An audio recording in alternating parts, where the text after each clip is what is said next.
राधे राधे भक्तों, जय श्री कृष्णा, जय श्री राधे। आज मैं आपको माघ मास का 16वां अध्याय सुनाऊंगी। उससे पहले हम एक कथा की ओर चलते हैं। चोखा मेला जी की कथा है। चोखा मेला जी महाराष्ट्र के एक ग्रस्त संत थे। वह बड़ी मेहनत, गृह निर्माण कार्य, जो भी धंधा था उससे गुजारा किया करते थे। उनको पास बहुत ही कम रुपये होते थे। एक दिन वह अपने घर के ठाकुर जी की सेवा के लिए सब्जी लेने जा रहे थे। उन्होंने देखा बाजार में बहुत सारे बड़े बड़े केले रखे हुए थे। देखते ही उनके मन में भाव आया कि यह केले तो विट्ठल भगवान जी को बहुत अच्छे लगेंगे। अब उन्होंने जो रुपये उनके पास थे तो केवल सब्जी खरीदने के लिए ही थे। उन्होंने अपने लिए सब्जी नहीं खरीदी, बल्कि उन्हीं पैसों से अपने ठाकुर जी के लिए केले खरीद लिए। उनको मंदिर के अंदर प्रवेश करने का अधिकार नहीं था। वे दरवाजे पर ही खड़े हुए आवाज लगाई कि विट्ठल भगवान जी को केले का भोग लगा दीजिए। एक सच्चे भक्त का भाव यही होना चाहिए। जो जो वस्तुएं उनके आराध्य को, उनके ठाकुर जी को, उनके भगवान को प्रिय होती है, वह उन्हीं भी प्रिय होती है। और जो वस्तुएं उनके ठाकुर जी को प्रिय नहीं होती तो उन भक्तों को भी वह त्याग देनी चाहिए। अब भगवान के कुछ सेवकों ने उन्हें धक्का मारकर बाहर कर दिया और उन्होंने कहा, तुम क्या समझते हो, 2-4 बार प्रभु का नाम ले लिया तो इतने बड़े भक्त हो जाओगे कि तुम्हारे हाथ का छुआ हुआ भोग भगवान पा लेंगे। चोखा मेला जी की इस बात से बिल्कुल बुरा नहीं लगा। उनके साथ दुर्व्यवहार हुआ। वे एकांत में जाकर प्रभु से बातें करने लगे। ठाकुर जी, मेरा अपमान हुआ है, इस बात का मुझे कोई दुख नहीं, लेकिन आपने ऐसा क्यों किया? मेरे हृदय में आपने ही तो प्रेरणा की और फल देखकर मेरे मन में आया कि आप खाना चाहते हो, तो मैं आपके लिए केले ले आया। मुझे ऐसी जगह पैदा ही क्यों किया जहां आपको मेरी सेवा पसंद नहीं है? आप तो सब कुछ कर सकते थे ना। उनके बाद फिर आपने केले खाने की चाह प्रकट क्यों की? मेरे मन में ऐसा भाव क्यों आया कि मैं सब्जी ना खरीद कर आपके लिए केले ले लूं? अगर आप ऐसा नहीं चाहते तो फिर मैं इस शरीर को रखकर क्या करूंगा? क्योंकि यह शरीर आपकी सेवा करने के योग्य नहीं है और आज से ही मेरा अन्न जल सब कुछ बंद। अब तो मैं इस शरीर को ही त्याग दूंगा। उन्होंने अपनी कुटिया का दरवाजा बंद कर लिया और निश्चय किया कि इस शरीर से मैं अब ना जल डालूंगा और ना ही अन्न। अब जैसे ही मंदिर में ठाकुर जी को शयन कराया गया, ठाकुर जी वहां से बाहर निकले। ठाकुर जी ने चोखा मेला जी की कुटिया के बाहर जाकर उनका दरवाजा खटखटाया और फिर उन्होंने बड़े ही अमृतमय वाणी से चोखा मेला को आवाज लगाई। चोखा मेला जी एकदम आकर्षित हुए। उन्होंने अंदर से ही पूछा, कौन है? ठाकुर जी ने कहा, चोखा मेला जी, बहुत भूख लगी है। आप जैसे ही दरवाजा खोला तो सामने नवल किशोर अवस्था में ठाकुर जी खड़े थे। आनंद समुंदर प्रभु को सामने देखकर चोखा मेला जी आह भरकर रो पड़े।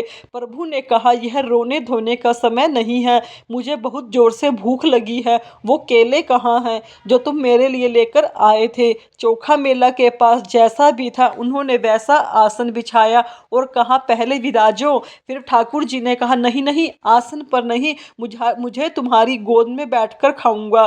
ठाकुर जी ने कहा, वो जो केले लाए थे न, पहले वो केले लेकर आओ, बहुत जोर से भूख लगी है। चोखा मेला जी बोले, हाँ प्रभु, मुझे अपमानित करके भगा दिया गया था तो वह ऐसे ही रखा हुआ है। ठाकुर जी ने अब चोखा मेला जी की गोद में बैठकर केले खा रहे थे। प्रभु बोले, आज जो स्वाद मिल रहा है वह तो मुझे मंदिर में लगाए हुए भोग में भी नहीं मिलता। रुक्मणी जी को भी पता चले कि मेरे प्रेमी जनों द्वारा दी गई वस्तु में कितना स्वाद है, इसलिए आप एक काम करो, मुझे 2 केले रुक्मणी जी के लिए भी दे दो। ठाकुर जी ने बाकी सब खा लिए। चोखा मेला जी से कहा, आप आनंदित रहो, मैं उन्हीं का होता हूँ जो मेरे लिए है। मैं किसी जाति, कुल, साधना, अवस्था या किसी तपस्या का नहीं होता। इसका तो केवल एक सुकृत फल होता है, लेकिन जो केवल मेरे लिए ही हुए हैं, मैं उनका होता हूँ। ठाकुर जी वापस अब अपने मंदिर में आ गए। रुक्मणी जी को अपने भक्तों द्वारा दिया हुआ केला खिलाया और आंगन में छिलके फेंक दिए। उन्होंने मंदिर का दरवाजा अंदर से बंद कर दिया। दिया। सुबह दर्शनों के लिए हजारों भक्तों की भीड़ लगी थी। ठाकुर जी की सेवा करने वाले सेवक बाहर से ताला लगाकर जाते थे। उन्होंने जब ताला खोला तो दरवाजा नहीं खुला। सब बहुत परेशान हो गए, रोने लगे। अब पुजारियों ने प्रभु से प्रार्थना की, प्रभु कोई अपराध हो गया है क्या? तो ठाकुर जी ने बंद दरवाजे के अंदर से कहा, यह दरवाजा तभी खुलेगा जब आप सभी चोखा मेला जी को लेकर आएंगे। वह दरवाजा खोलने के लिए कहेंगे, तभी यह दरवाजा खुलेगा।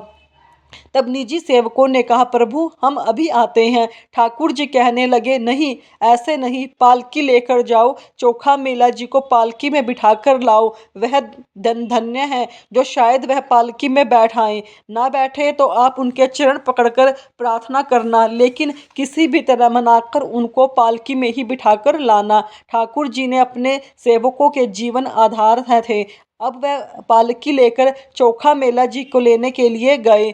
भागे सब लोग आश्चर्यचकित हो रहे हैं कि कल मंदिर के दरवाजे से जिसको धक्का मारकर बाहर कर दिया था, आज उसे ही भगवान के सेवक पालकी में लेने जा रहे हैं। चोखा मेला जी के घर पर पहुंचकर जैसे ही सेवकों ने पालकी में बैठकर मंदिर चलने की बात कही तो वह साष्टांग लेट गए। उन्होंने कहा, मैं इस योग्य नहीं हूँ जो पालकी में बैठकर जाऊं। तो सेवकों ने उनके चरण पकड़ लिए। जैसे ही ठाकुर जी ने कहा था, सेवक कहने लगे कि अब आप मत छुपाइए, हम जान गए हैं आप किस कोटि के महान भक्त हैं। तो उन्होंने जबरदस्ती चोखा मेला जी को पालकी में बिठाया और उनकी जय जयकार करते हुए उन्हें मंदिर में ले आए। मंदिर में जाते ही चोखा मेला जी ने आंसू बहाते हुए ठाकुर जी से प्रार्थना की। उन्होंने कहा, प्रभु बस करो, अब तो दरवाजा खोल दो।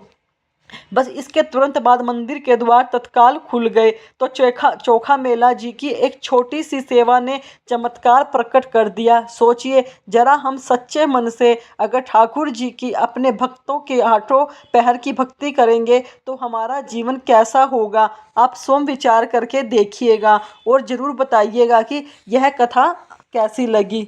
अब सुनिए आज का महात्म। आज मैं आपको माघ मास महात्म का 16वां अध्याय सुनाऊंगा। कल हमने माघ मास महात्म के 15वें अध्याय में श्री लोमेश जी ऋषि द्वारा वर्णित माघ मास महात्म में स्नान का फल सुना, जिसमें वो पिशाची नदी नहीं और वेदनिधि ब्राह्मण को माघ मास महात्म सुना रहे थे।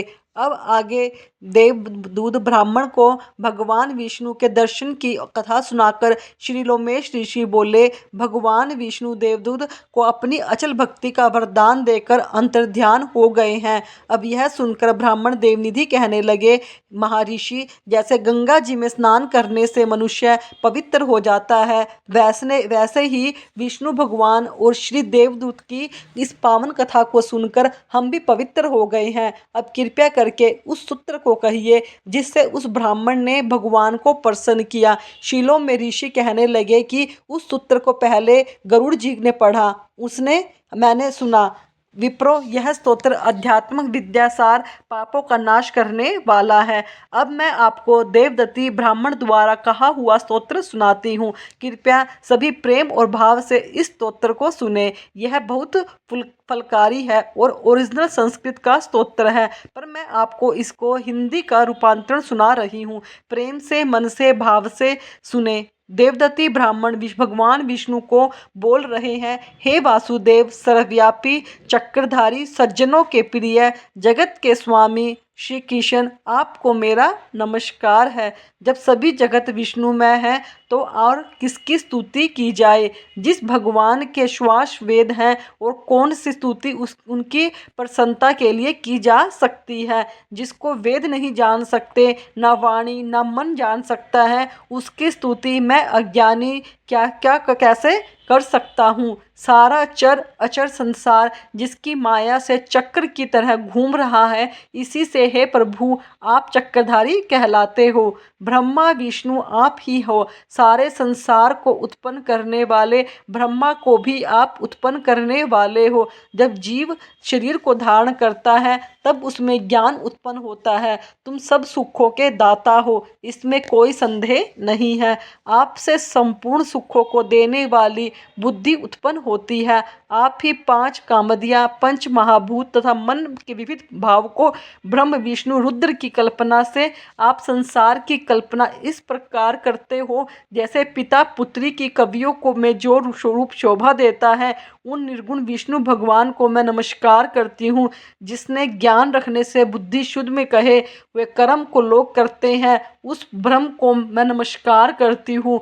मैं उस तर रूपी हरि को, जिसको योगी लोग सब प्राणियों में आत्मा रूप में देखते हैं, उपासना करते हैं, जिसको अद्वैत कहते हुए गाते हैं, और उस माधव भगवान को मैं नमस्कार करती हूँ। मनुष्यों को माया तथा मोह में पैदा हुए विचित्र आभास, अहंकार तथा ममता को जानकर खो देते हैं, उन भगवान को मैं नमस्कार करती हूँ। संसार में मनुष्यों के मोह रूपी वायु से सदा भभक जाने वाली ज्वाला आपके चरण कमल की छाया पहुँचाने से नहीं मिलती। जिनके स्मरण मात्र से मोह, अज्ञान, रोग, दुख दूर हो जाते हैं, उन अनंत रूप को मैं नमस्कार करती हूँ। जिससे मिल जाने पर किसी दूसरे की इच्छा नहीं रहती, जिसको जानकर अद्वैतवादी आत्मा को देखते हैं। यदि विष्णु शब्द का अर्थ और उसके विषय का ज्ञान एक ही होता है तो इस सत्य से ही है, हे माधव, इस संसार की माया में हक तेरे ध्यान में रत। यदि वेदांत दर्शन में भगवान सारे संसार में व्याप्त है तो इसी सत्य में भगवान में मेरी निर्विघ्न भक्ति हो। जो बीज नहीं हो तो भी बिना बीज के स्वयं विद्यमान है, सो वो विष्णु भगवान रूप रंग से हमारे बीज के टुकड़े टुकड़े को, जो सृष्टि स्थिति तथा लय के लिए ब्रह्मा विष्णु महेश 3 रूप धारण करते हैं और कार्य में सत्य रज और तम इन 3 गुणों में विद्यमान हो, वो भगवान मुझ पर प्रसन्न हो। जो देवताओं की प्रार्थना पर अवतार धारण करते हैं वो भगवान मुझ पर प्रसन्न हो। जो प्राणियों के हृदय रूपी मंदिर में निर्मल देव वास करते हैं वो भगवान मुझ पर प्रसन्न हो। जो अविद्यापूर्ण संसार का त्याग करता है, जगदम्ब आपको आपने का बनाया हुआ विश्व आनंद करता है, आपके त्याग करने पर अपवित्र हो जाता है, उसका साथ करने पर भी तुम बिना साथ के बने रहते हो, विकार रहित, जिनके चक पंचभूत योग में वेदा पैदा हुए चैतन्य मानते हुए उपासना करते हैं। जैन लोग अपने शरीर का परिणाम मानते हैं और सांख्यवादी तुम्ही को प्रकृति से पर पुरुष मानकर ध्यान करते हैं। जन्म इत्यादि से रहित चैतन्य रूप सदा आनंद स्वरूप उपनिषद जिनकी महिमा गाते हैं। आकाश आदि पंच महाभूत, देव, देह, मन, बुद्धि, इंद्रियां सब कुछ तुम ही हो, तुमसे आत्मा और कुछ नहीं है। तुम ही सब प्राणियों को उत्पन्न करने वाले हो और तुम मुझको शरण देने वाले हो। तुम अग्नि, रवि, इंद्र, होम, मंत्र, क्रिया तथा फल सब तुम ही कर्म को फल देने वाले हो। वैकुंठ में तुम्हारे सिवाय कोई नहीं है, मैं तुम्हारी शरण में हूँ। सब प्राणियों के हेतु तथा उनको शरण देने वाले तुम ही हो। जैसे युवा पुरुष की युवती में और युवती की युवा में प्रीति होती है, वैसे मेरी प्रीति तुम में हो। मैं पापी भी आपको प्रणाम करता हूँ। उसको यमदूत ऐसे नहीं देखते जैसे उल्लू सूर्य को। प्रत्येक पाप मनुष्य को उस समय तक ही दुख देते हैं जब तक वह आपके चरण कमलों का सहारा नहीं लेता। जिसको गुण, जाति तथा धर्म को स्पर्श नहीं कर सकते वह गतियाँ भी स्पर्श नहीं करती। जो इंद्रियों के वशीभूत नहीं है, जिनको बड़े बड़े मुनि लोग साक्षात नहीं कर सकते, उन भगवान को मैं नमस्कार करती हूँ। जितने ज्ञान रूपी सुंदर गुण हैं, जिन्होंने सुख मोक्ष रूपी लक्ष्मी को आलिंगन किया है, जिन्होंने आत्म स्वरूप सुख भोग है, जिन्होंने ध्यान रूप से मृत्यु को वश में कर लिया है, ऐसे मुनियों से सेवित भगवान को मैं आपको नमस्कार करती हूँ। जो जन्मा आदि से अलग है, जिनको काम क्रोध आदि दोष दुख नहीं देते, उन वासुदेव भगवान को मैं नमस्कार करती हूँ। जिनसे ज्ञानी की गति से अविद्या रूपी मल शुद्ध हो जाता है, जिनके ज्ञान रूपी शास्त्र से संसार रूपी शत्रुओं का नाश हो जाता है, उन दुखों के नाश करने वाले को मैं नमस्कार करती हूँ।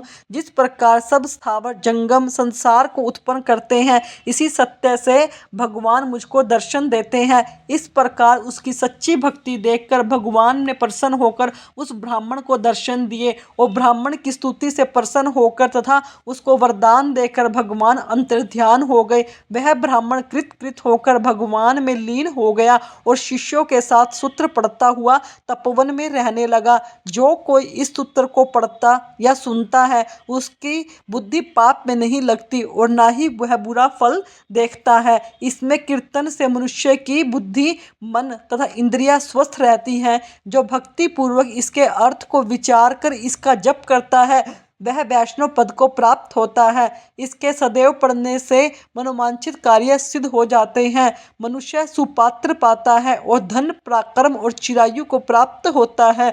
इसके बाद में बुद्धि, धन, यश, कीर्ति, ज्ञान तथा धर्म बढ़ते हैं। दुष्ट ग्रहों की शांति होती है, दुर्गति से दूर होता है। इसके पढ़ने से सिंह, व्याध, चोर, भूत, पिशाच और राक्षस का भय नहीं रहता। जो भगवान का पूजन करके इस स्तोत्र को पढ़ते हैं वे पापों से ऐसे ही अलग रहते हैं जैसे जल पंख से कमल। जो इस स्तोत्र को एक बार काल, 2 काल या 3 बार पढ़ता है वह अक्षय फल प्राप्त करता है। जो प्रातः काल इस स्तोत्र को पढ़ता है वह इस लोक और परलोक में अक्षय सुख पाता है। वेदति का बनाया हुआ यह स्तोत्र भगवान को अत्यंत प्रिय है और भगवान के दर्शन कराने वाला योग सागर नाम का यह सती परम पवित्र है। जो कोई इस भक्ति पूर्वक पढ़ता है वह विष्णु लोक में अवश्य जाता है। माघ मास महात्म अध्याय 16वां समाप्त। पिशाच को कैसे मिला यह कल की कथा में जानेंगे। अंत में कहूँगी, हर व्यक्ति के पास मन चाहे कर्म करने की पूरी आज़ादी है, लेकिन उस कर्म के अनुसार परिणाम के लिए भी उसे स्वयं ही तैयार रहना चाहिए। सही कह रही हूँ? याद रखो, सब कर्मों का खेल है, जो किया वो वापस आएगा। आज जो तुझे रुला रहा है कल कोई उसे रुलाएगा, याद रखना। इसलिए हमेशा शुभ कर्म करते रहो, कभी किसी का बुरा मत करो। अगर आज आप किसी को रुला रहे हो तो कल कोई आपको भी रुलाएगा, इस बात को याद रखना। माघ के इस पवित्र महीने में शुभ कर्म करते रहना, यह बहुत आसान तरीका है पुण्य कमाने का। इस महीने के में किए गए किसी भी कर्म का फल हमें ज़्यादा होके मिलता है। अच्छे कर्म करोगे तो भी ज़्यादा होंगे, बुरे कर्म करोगे तो भी ज़्यादा होकर मिलेंगे। इसलिए अभी भी समय सब ठीक कर लो। हर समय, हर पल, हर सांस के साथ प्रेम में मगन मन से, भाव से जाप करते रहो। हरे कृष्ण कृष्ण कृष्ण हरे हरे, हरे राम राम राम हरे हरे। कलयुग केवल नाम आधारा, सुमिर सुमिर जग उतरे ही पारा। नाम जाप से ही कृष्ण भक्ति, मुक्ति, प्रेम शक्ति सब पाई जा सकती है। अगर आपको मेरी वीडियो अच्छी लगे तो मेरे चैनल को सब्सक्राइब करें, वीडियो को लाइक करें, कमेंट में राधे राधे अवश्य लिखिए। भक्तों, आप कमेंट अवश्य किया कीजिए, हम इतनी मेहनत से वीडियो बनाते हैं। अगर आपका एक कमेंट आता है तो हमें और उत्साह होता है। धन्यवाद भक्तों।